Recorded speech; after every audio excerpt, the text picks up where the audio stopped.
Hello, welcome to the podcast. I'm Kim. This is Kim's Wellness Space, and I am so pleased that you pressed play and you're listening to this podcast today. So today, the title was Make Your Goals Smaller Except One. And I will get to that, but I want to go back a bit before we talk about goal setting. I want to talk about consistency because we all know that consistency is really important. People are telling us all the time, consistency is key. You've got to have consistency. But it doesn't just come like magic. Like those people that inspire you, that you watch on Instagram or wherever you watch them every day, they didn't just get up one morning and be like, okay, today I'm going to be consistent. And off they went and it was perfect. That does not happen to anyone ever. To create that consistency and to get really good at it, you have to practice. And you have to practice loads. And even those people that are really consistent and you watch them every day and you're like, wow, like they're still doing it. They don't miss a day. They probably do. They probably just don't tell you. Or they have days that are not perfect but are consistent. And that is a whole different thing, because when you start on this wellness or health and fitness journey, whatever you want to call it, you start with that really exciting beginner's energy where you know everything's possible and you've seen it, you've got the plan, you've got the workouts, whatever it is, and you're enthusiastic and you're go, go, go, and you're giving it your all, and you are going to work out for an hour, and you are going to work out every day, and it's going to be super easy, and off you go. And then on about day 3, your body's like, what are you doing to me? I hurt. There are muscles I didn't know I had. I don't like it. Stop it. Don't do it anymore. Now, 2 things happen here. Some people will carry on. The majority of people will stop. That's absolutely fine. They'll tell themselves, I'm just resting today. I'll get back on it tomorrow because I'm going to do this. But then they don't. And that's where the stop-start happens, because they've stopped. And then they stop for a second day, and then it becomes a week, and then that week becomes a month. And it's fine. Like, there's nothing wrong with it. We've all done it. But you need to be aware of it so that you can take a different action to help yourself. So what would be the best way as a beginner going in is to start slowly. Start slowly. Don't go all out straight away. Gently, and then you build. And when you're practicing your consistency, you're starting slowly and you're building. So you're not saying every single time I work out, it's going to be perfect and I'm going to do it for an hour. Or you're not saying when I do this food plan, it's going to be absolutely what I write. I'm never going to change from it. There's no flexibility. Like, that won't work. Life gets in the way. You're a human being. You literally are setting yourself up to not be able to hit this goal. You need to bring it back. You need to start slowly. It absolutely is hard. And when you're right in the middle, you've lost that beginner's energy, but you're still going. It is hard. It feels hard.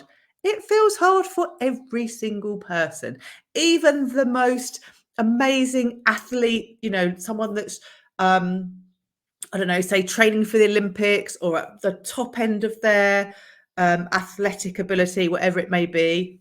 You can pick literally anything. They have days where it feels really hard because it just is. But the difference is they say it is hard. I know why it's hard, and this is what I can do about it.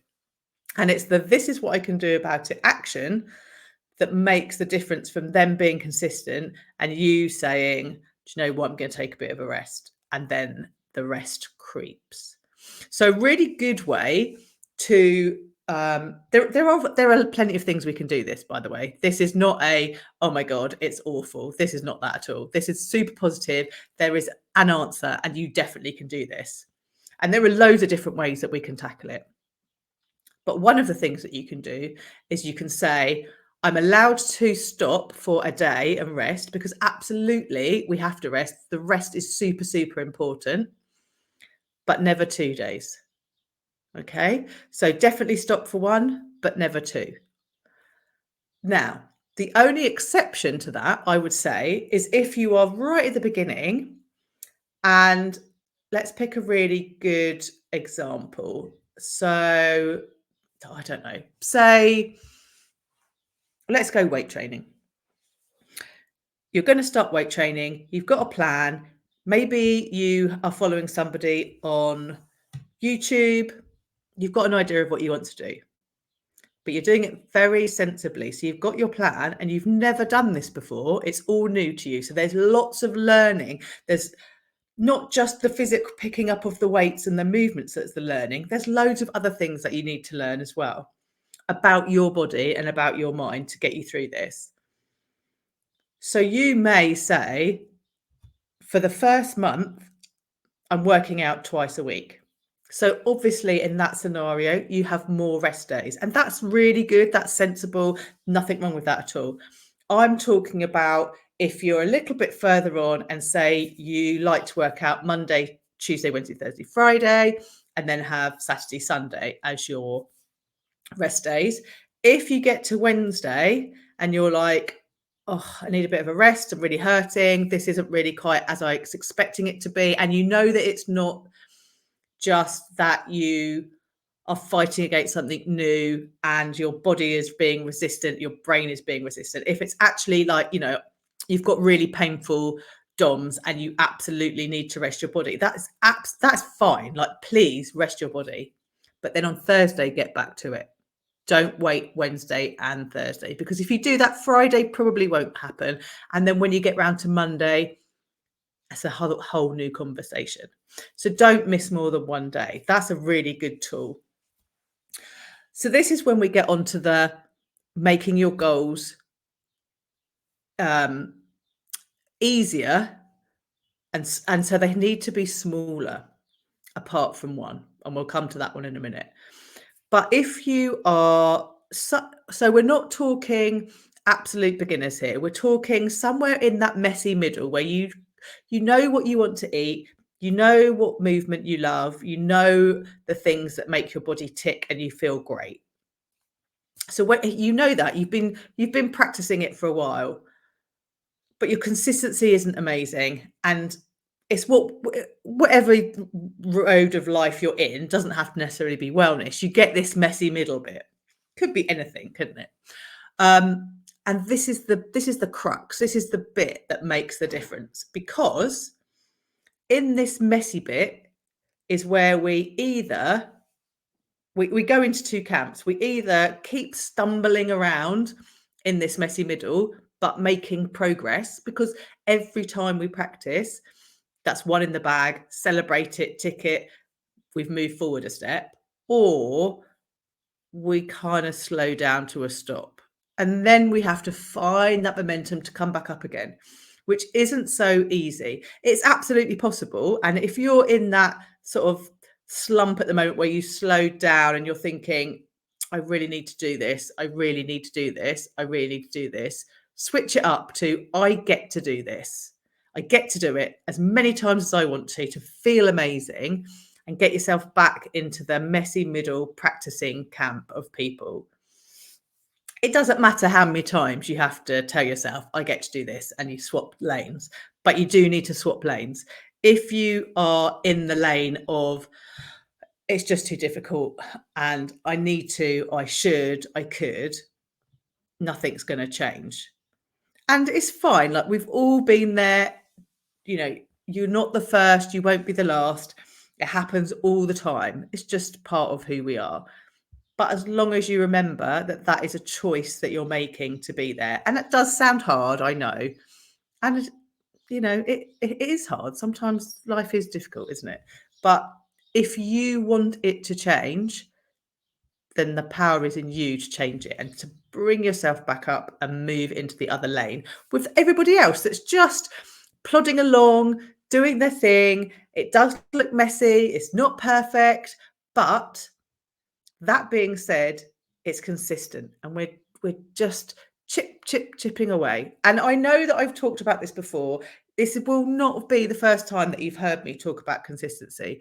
I talk about it all the time because it is the thing that makes the difference. But there's so many times when I hear people chatting or I talk to people and they have overextended their goal of what they think they're capable of doing in this moment. And, they're saying, I'm going to work out 7 days. No, don't do that. Like, give yourself rest days and plan those rest days in. Don't leave them to chance. In fact, plan the rest days into your diary first before you plan your workouts. And then plan your workouts. So in your diary, actually put them in, and it doesn't have to be a paper diary. It can be on your phone, whatever medium works for you. However, if you're like me, you'll have it in both because, I've always got one foot in each camp. That's fine. But plan them in so that you absolutely know when you look at your diary, whether it be digital or paper, you can see, oh yeah, today, this is the workout I'm doing. Go and do it. And then I can tick it off. If you say to yourself, okay, I'm going to work out 3 times a week this week, but you don't actually decide what days of the week you're going to work out on or what time of day, the likelihood is you probably won't get it done. Now, I'm not saying that life won't trip you up. It absolutely will. This week, for example, for me, I like to do my workouts first thing in the morning because I have more energy. It just works with the body that I've got now. And we had to go out because there was something that we needed to do and we had to do it first thing in the morning. So I knew that I wasn't going to get to work out until later on in the day. And it's fine. But because I'd had it in my diary and I knew, even though I hadn't done it, as soon as I came back home and looked in my diary of, what is there anything else that I need to be doing? It was sitting there looking at me. You haven't worked out yet? No, I haven't. That's a good reminder. Thank you. And I'm going to do it now. And I got it done. So life will happen. That's fine. And we can flex with it. It's exactly the same with if you're making a food plan. Now, like if you work with me, I'll never give you a diet. I'll never tell you what to eat because you know what you need to eat. You know what makes your body feel good. I will definitely encourage you to eat loads of whole food, lots of fruit, lots of veggies. That's always going to be my first thing that I'm going to say to you. But if you make a plan in the morning, it doesn't have to be elaborate. I'm not wanting you to write a recipe, but if you can say, okay, this morning for breakfast, I'm going to have X, Y, and Z. Lunch, I'm going to eat this thing, maybe as a sandwich. For dinner, we're going to have this. And if I want a snack today, these are my options. And write them somewhere, like write them in the notes on your phone or write them on a bit of paper and ping it up on your fridge in the kitchen to remind yourself that that's what you're doing. If something pops up, comes along, and you go out for lunch or you go out for dinner or I don't know, someone visits you with a nice slice of cake, you absolutely can have that. There's never any restriction, but you are in control. How many times have you got up in the morning and thought, God, I've got no idea what I'm eating today. What shall I have for breakfast? And you rummage around and maybe you end up with a bit of toast and I don't know, jam, say. And then at lunchtime, you're like, oh, I don't really know what to have. I look in the fridge, you have a sandwich. And then maybe in the afternoon, you're a bit hungry and you haven't really got any fruit. So maybe you have a biscuit or a bit more toast. And then in the evening, your partner comes home and says, shall we get takeaway? And you're like, okay. Well, there's nothing wrong with that, but there's no action behind it. And this is the important thing. So you can absolutely have your takeaway in the evening, no problem. You can absolutely have a sandwich, no problem.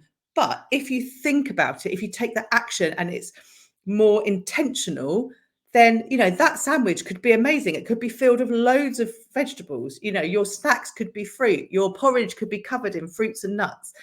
There are actions that we can take that will help us get to where we want to be going. And also it gives us the element to say, oh, no, actually, we're not going to have takeaway tonight because I planned what we're having. This is what we're having. It's all ready and it's ready to go. No problem.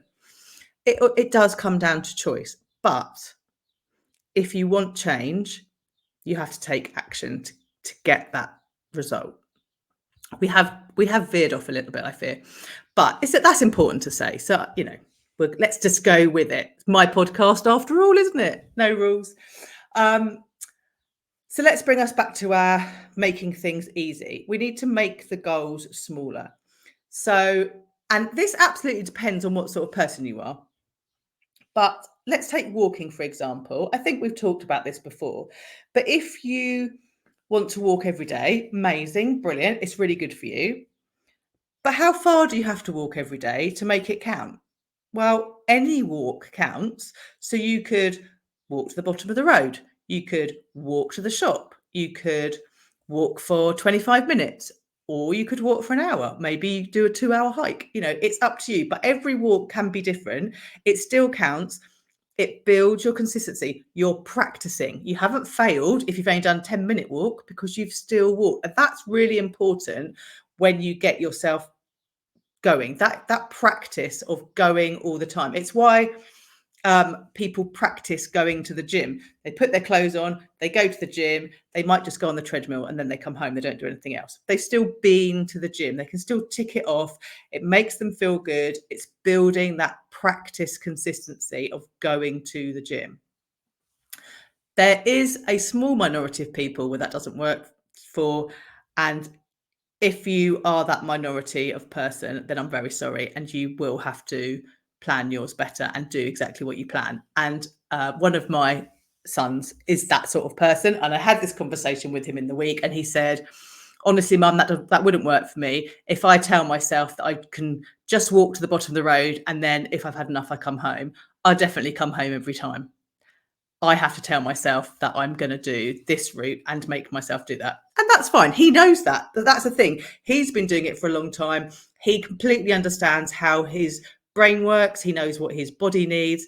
And that's what works for him. And that is brilliant. But that is because he has been consistently practicing it for a long time now. So that's what I mean. You have to keep trying. That's what that messy middle is. It's the trying, it's the seeing what works. If you walking actually is a very good example. If you say, oh, I'm gonna go out for a walk, and you walk for 20 minutes, like I'm really guilty of this. If I go out for a walk for 20 minutes, I know as my 20 minutes is finishing, I haven't really walked enough. I can feel that I've got energy in my body that needs to move, and so I'll walk longer. There's nothing wrong with walking 20 minutes, but once you've been doing it for a long time, you can feel in your body. Like if I don't work out, and I'm not saying that I work out every day, but I move my body every day. If I don't, I know I haven't. I feel different, and I need to go and do something, because I get to do it, and it feels good. And that's what we want, isn't it? Part of that, it's a little bit addictive. Once you've hit that formula of knowing what foods make you feel amazing, knowing what movement makes you feel amazing, you just want to keep doing it, because who doesn't want to feel amazing? We all do, right? Sometimes it takes us longer than others to find it and tweak it. And honestly, every 10 years, probably, you will be tweaking it, because as you get older, your body changes. It wants different things. That's why for people of my age, like in our 50s, yoga, Pilates, lifting weights, walking, swimming is lovely. Telling someone they've got to go for a run, not so lovely, even if they've been a runner. Now, that isn't all of us. That was a generalization. That I know that there are people out there that run that will be saying, no, I still like running. But actually, as a menopausal 50-year-old woman, your body likes less stress, and it likes to do things a bit slower. It still likes to move, but it likes to do it a bit slower. And if you are someone that is really struggling with menopause symptoms, and you are doing workouts that really stress your body out, I would suggest that you mix it up a bit, because you'll find that if you choose a movement that your body is not under so much stress, your menopause symptoms can reduce. There's a definite correlation between the two things. But again, that's probably a conversation for another podcast. But just as a little side note, that's good to know.